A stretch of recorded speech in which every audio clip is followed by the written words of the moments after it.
Os destaques da semana entre os julgamentos do plenário do Supremo Tribunal Federal. Você confere aqui na TV Justiça. É o Plenárias, que já começou.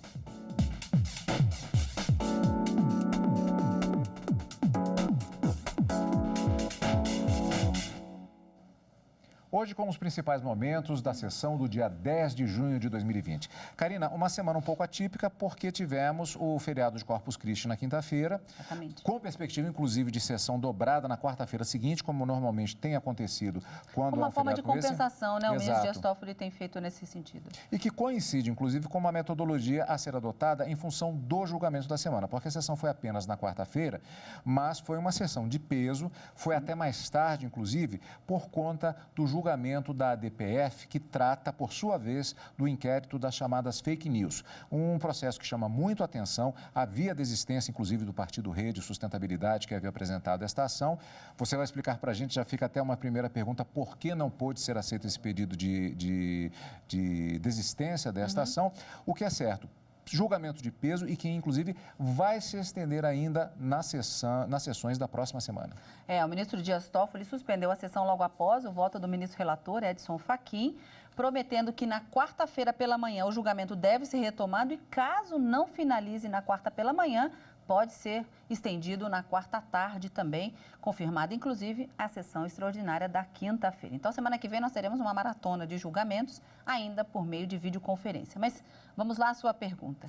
O julgamento foi iniciado na quarta-feira, com relatórios, sustentações orais vários, a Miticuri puderam falar, nesse pedido que foi apresentado pelo Partido Rede Sustentabilidade, que questionava uma portaria de março de 2019 do presidente do Supremo, ministro Dias Toffoli, que determinou a abertura de inquérito para apurar eventuais notícias fraudulentas, essas chamadas fake news, denunciações caluniosas, infrações revestidas de caráter injuriante, caluniante, né, de injúria, calúnia, difamação, em relação à respeitabilidade ou à segurança do Supremo Tribunal Federal, dos seus membros e dos seus familiares. O questionamento era de que vários pontos da Constituição estariam sendo violados, como, por exemplo, que o Supremo estaria extrapolando o seu poder de polícia, que não caberia ao Poder Judiciário instaurar uma investigação, que seria competência da atribuição prevista na Constituição para o Ministério Público, então ele não poderia dar esse start numa investigação. Ainda alegava como preceito fundamental violado o princípio da separação dos poderes, o que foi afastado pelo ministro Edson Fachin no seu voto, e ainda criticava o sigilo absoluto que pairava sobre esse inquérito em relação aos fatos já colhidos. O ministro Edson Fachin proferiu seu voto na quarta-feira, julgando improcedente o pedido do Partido Rede, como você disse, não obstante já tivesse havido, agora no final de maio, um pedido de desistência dessa ação, que foi também negado pelo ministro Edson Fachin. Julgando a ação, o ministro acabou determinando ou entendendo que haveria uma improcedência total do pedido. Então, não só negou a desistência em razão de uma previsão legal que diz que não se pode desistir desse tipo de ação, uma vez que ela é proposta, porque senão estaria desistindo da supremacia da Constituição e, no mérito, acabou votando pela improcedência. E aqui é importante a gente fazer uma observação, Cadu. O julgamento foi apregoado como foi chamado para que os ministros pudessem decidir um pedido de medida cautelar nessa ação proposta pelo Partido Rede. Mas o ministro Edson Fachin propôs que, ao invés de analisar o pedido de medida cautelar, o julgamento fosse convertido já para analisar o mérito, o pedido final, que era justamente essa possível declaração de inconstitucionalidade da abertura deste inquérito. E no mérito, o ministro entendeu que não há qualquer inconstitucionalidade, há possibilidade dessa instauração prevista no regimento interno da Suprema Corte, que foi recepcionada pela Constituição de 88 como com status de lei ordinária. Então, há uma previsão legal para essa instauração pelo presidente do Supremo Tribunal Federal, quando a independência do Poder Judiciário e o Estado Democrático de Direito estiverem passíveis de ameaça ou a ameaça de lesão ou a uma lesão efetivamente, e as autoridades competentes ficarem inertes e não tomarem providências. Então, ele confirmou a constitucionalidade desse dispositivo que garante essa possibilidade ao Supremo e confirma, portanto, a constitucionalidade da instauração do inquérito, inclusive da designação do ministro Alexandre de Moraes como relator, e estabelece alguns requisitos ao final do seu voto na parte dispositiva, dizendo que neste inquérito é preciso que haja a participação do Ministério Público, que seja observada a súmula vinculante número 14, que fala justamente desse sigilo dos elementos de prova já colhidos, mas que uma vez já finalizados e documentados, é preciso que se dê ao advogado das partes, ou do indiciado, ou do investigado, a possibilidade de ampla defesa também. Então, a súmula vinculante tem que ser observada também na condução dessas investigações e limita, dizendo que há uma liberdade de expressão e uma liberdade de pensamento, mas acaba trazendo alguns parâmetros também para afastar possíveis situações que não seriam alvo e objeto dessa apuração e dessa investigação. Um voto denso, um voto alongado, mas bastante didático, foi o voto do ministro relator Edson Fachin. Como a gente disse, julgamento que retoma na próxima semana com o voto dos demais ministros, começando pelo ministro Alexandre de Moraes, que coincidentemente é o relator do inquérito, mas é o próximo a votar depois do relator nessa ação de controle concentrado. E que, inclusive, nesta sessão, ele até pediu a palavra... Durante 6 minutos. Durante 6 minutos. Cravado. Cravado, exato. Ele foi acompanhando e ele fez algumas observações a respeito dos pontos que foram colocados pelo ministro, mas com observações de fato, como ele mesmo disse. Não adiantava o voto, ele disse que não estava adiantando o voto, mas ficou claramente sinalizado que ele concordava com todos os pontos apresentados pelo ministro relator da DPF, ministro Edson Fachin. Bom, vamos rever justamente alguns detalhes a respeito, acrescentar mais informações para você, amigo da TV Justiça. Afinal de contas, sessão única, o plenário do Supremo Tribunal Federal, começando a julgar, como vimos, portanto, vamos do início, nesta quarta-feira, a ação movida pelo Partido Rede Sustentabilidade contra o inquérito aberto pelo próprio Supremo Tribunal Federal para investigar notícias falsas e ameaças a ministros da Corte. O relator da ação, o ministro Edson Fachin. Antes de vermos como foi o julgamento, algumas informações a mais a respeito deste processo. O partido Rede Sustentabilidade questiona a constitucionalidade da portaria do Supremo Tribunal Federal que determinou as investigações. O partido alega que o inquérito conduzido pelo próprio STF viola preceito fundamental da separação de poderes, previsto na Constituição Federal, e que somente em raríssimas exceções a investigação pode ser conduzida pelo Judiciário, o que não seria o caso, uma vez que não há indicação de ato praticado na sede ou dependência da Corte, muito menos se os investigados estão sujeitos à jurisdição do Supremo Tribunal Federal. O inquérito das fake news foi aberto em março do ano passado pelo presidente do STF, ministro Dias Toffoli. Considerando a existência de notícias fraudulentas, conhecidas como fake news, denunciações caluniosas, ameaças e infrações revestidas de ânimos caluniante, difamante e injuriante, que atingem a honorabilidade e a segurança do Supremo Tribunal Federal, de seus membros e familiares, resolve, como resolvido já está, nos termos do artigo 43 e seguintes do Regimento Interno, instaurar inquérito criminal para a apuração dos fatos e infrações correspondentes em toda a sua dimensão. Na portaria, ele afirmou que a decisão foi tomada considerando a existência de notícias fraudulentas, denunciações caluniosas, ameaças e infrações que atingem a honra e a segurança do Supremo Tribunal Federal, de seus membros e familiares. E considerando também que velar pela intangibilidade das prerrogativas do Supremo Tribunal Federal e dos seus membros é atribuição regimental do presidente da Corte. A investigação de ameaças contra magistrados tramita em segredo de justiça e é conduzida pelo ministro Alexandre de Moraes. Na ação movida pela rede, foram pedidas informações ao ministro Dias Toffoli, que publicou a portaria.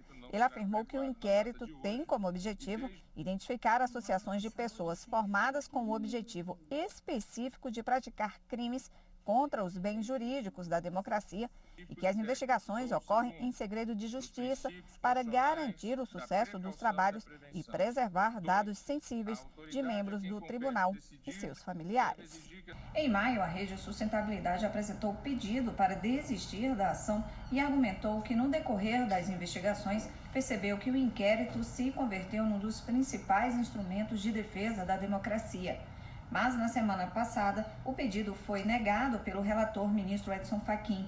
Segundo ele, é vedada a desistência da ação direta, porque o interesse não é apenas do partido e, por isso, é indisponível. E como foi o julgamento, o início dele, melhor dizendo, na sessão desta quarta-feira, nós vamos conferir daqui a pouquinho, logo depois do intervalo, aqui no Plenárias.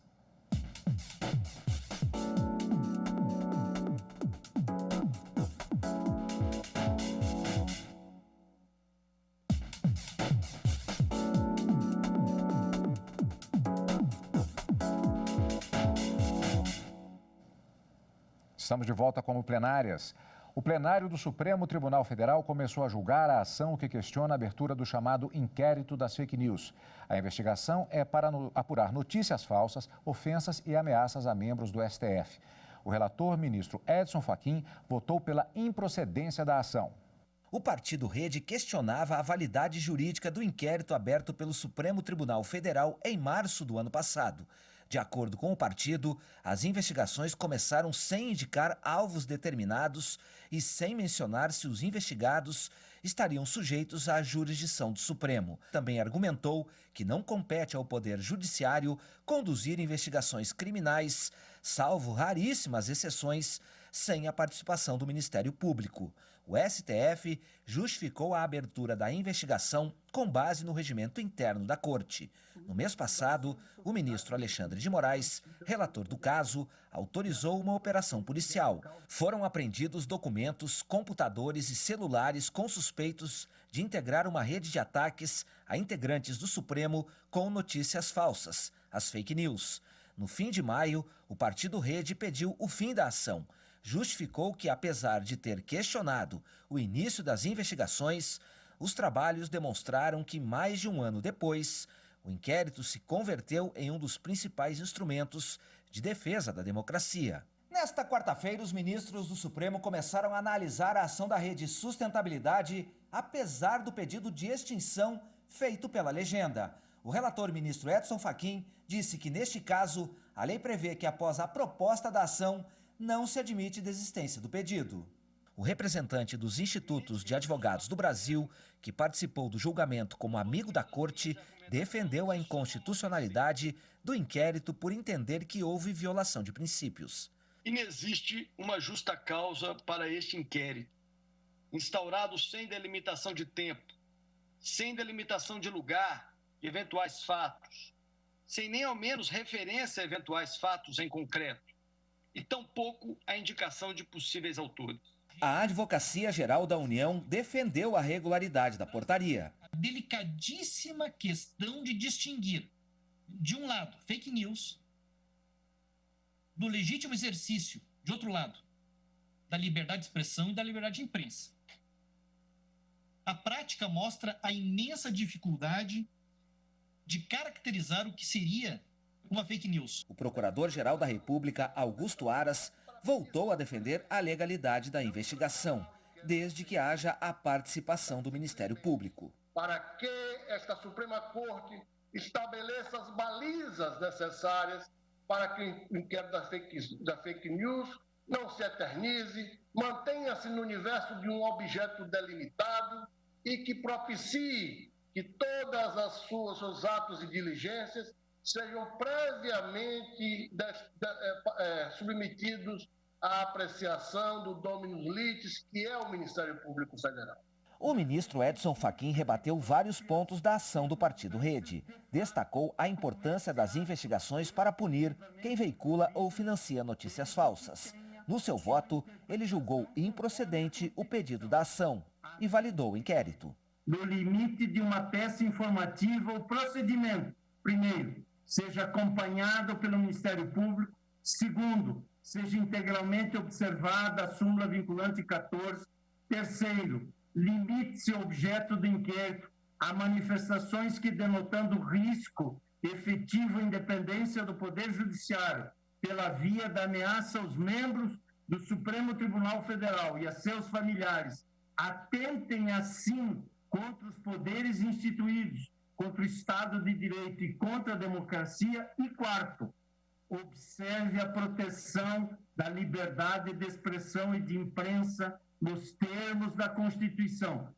Karina, isso é apenas uma parte do voto do ministro, que, como eu disse, ele se estendeu até por volta das 8 horas da noite, um voto, como você disse, bastante didático, longo, denso e assim, e no caso, às vezes até algumas pessoas perguntam, mas às vezes o ministro ele faz um resumo do voto e diz que acrescentará, que ele vai colocar no processo a versão escrita do voto com todos os detalhes.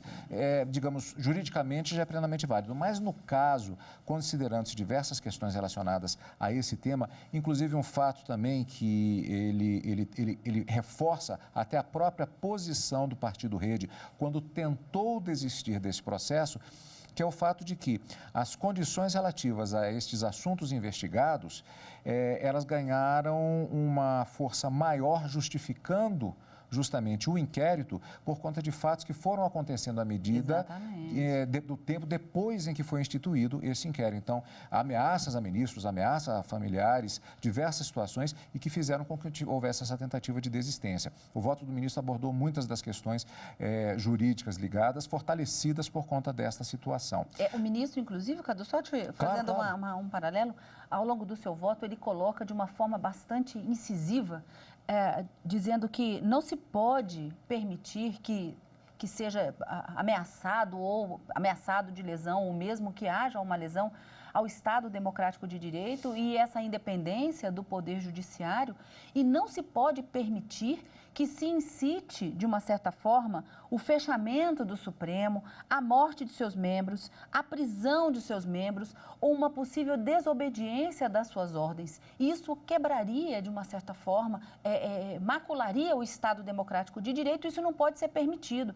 Então, no seu voto, por várias vezes, ele, de uma forma bastante enérgica, eu diria, ele coloca esse posicionamento e a necessidade desse inquérito prosseguir dentro da constitucionalidade que ele entende que existia, dessa validade prevista no artigo 43 do Regimento Interno do Supremo Tribunal Federal, recepcionado como lei ordinária, constitucional, portanto, permitindo dessa forma excepcional o Poder Judiciário instaurar esse inquérito. Agora, Karina, três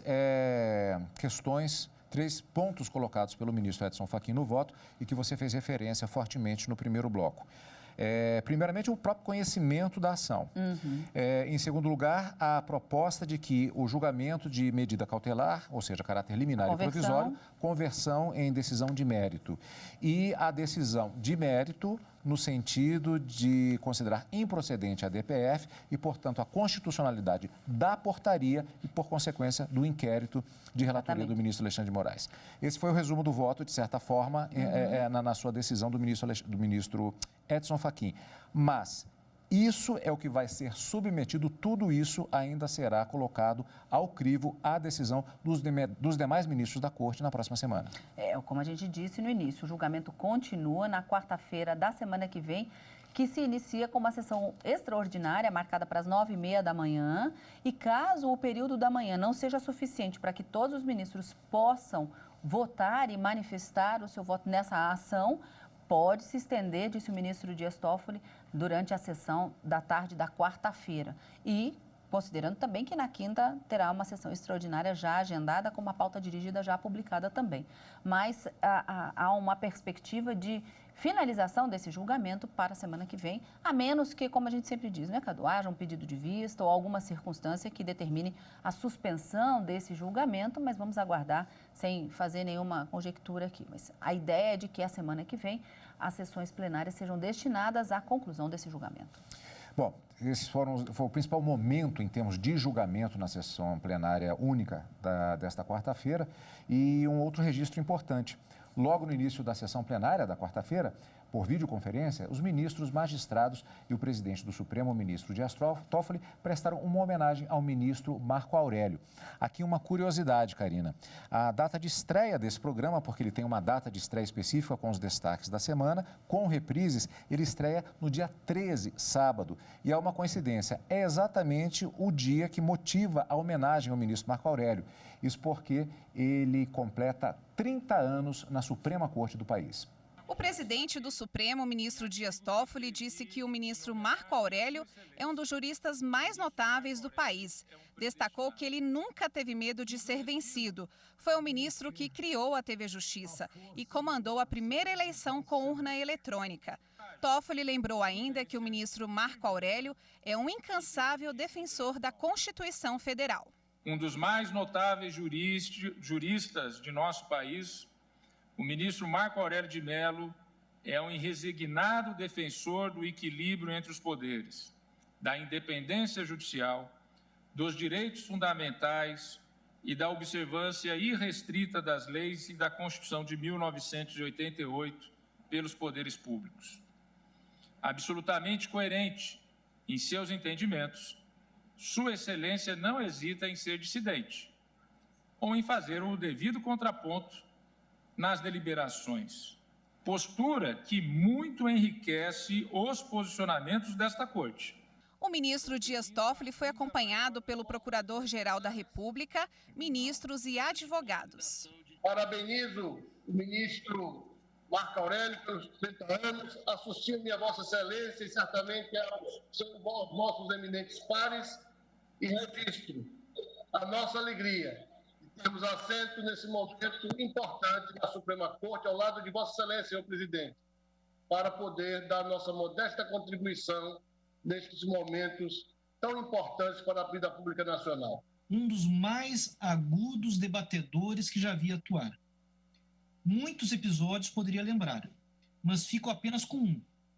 Eu estava presente no Salão Nobre do Palácio Planalto, no Salão dos Espelhos, quando da sanção do projeto de lei da TV Justiça. Sanção realizada pelo presidente do Supremo Tribunal Federal no exercício do cargo de presidente da República. Vossa Excelência marca o Supremo por muitas e muitas manifestações, aí incluída a sanção da lei da TV Justiça. Também um cumprimento pelos 30 anos de judicatura no Supremo Tribunal Federal, registrando o prazer e a honra de compartilhar esse colegiado com Sua Excelência. O ministro Marco Aurélio representa para nós, advogados, um fôlego democrático e um espírito de esperança, de consolidação de direitos e garantias fundamentais.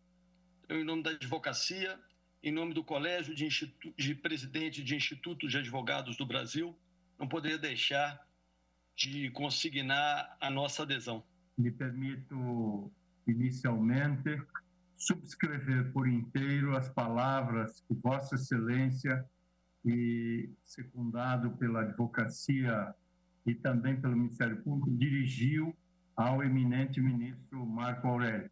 Subscrevo por inteiro e cumprimento o nosso eminente vice-decano. O ministro Marco Aurélio agradeceu as homenagens e disse que ainda hoje, quando recebe um processo, é como se fosse o primeiro da vida dele na magistratura.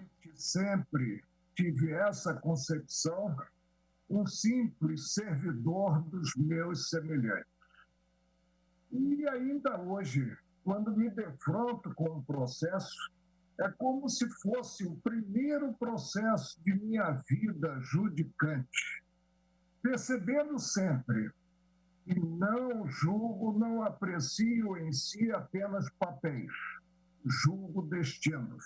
E procuro atuar segundo minha formação técnica, segundo minha formação humanística, com pureza d'alma, compreendendo que integro um colegiado. E costumo dizer que tem sempre razão a maioria, a douta maioria formada.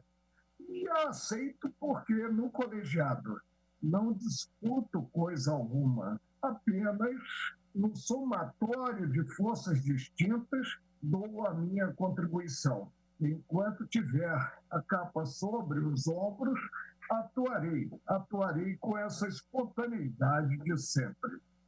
Homenagem, portanto, ao ministro Marco Aurélio, marcando também a sessão plenária desta quarta-feira, sessão 30 única. anos de Supremo não é pouco não, né? Não é pouco não, Karina, não é pouco não. Acompanhou todo o processo de instalação da TV Justiça, inclusive, na verdade... O pai da TV Justiça. É o pai da TV Justiça, podemos dizer isso. Ele assinou na interinidade da Presidência da República justamente a instauração da TV, acompanhou todo esse processo. Fica aqui os nossos parabéns, portanto. Sem dúvida. Neste dia 13, sábado, que é a data de estreia, inclusive, aqui do programa Plenárias com os destaques da semana. Que destacou, como vimos, exatamente também esse julgamento da DPF que trata do inquérito das fake news. Encontro marcado exatamente para acompanhar a continuidade desse julgamento nesta semana. Na próxima semana, quarta-feira, a partir das 9h30 da manhã, com sessão extraordinária pela manhã, à tarde também na quinta-feira e no final de semana o encontro é com plenárias. Obrigado pela companhia, como sempre. E continue conosco aqui, na TV Justiça.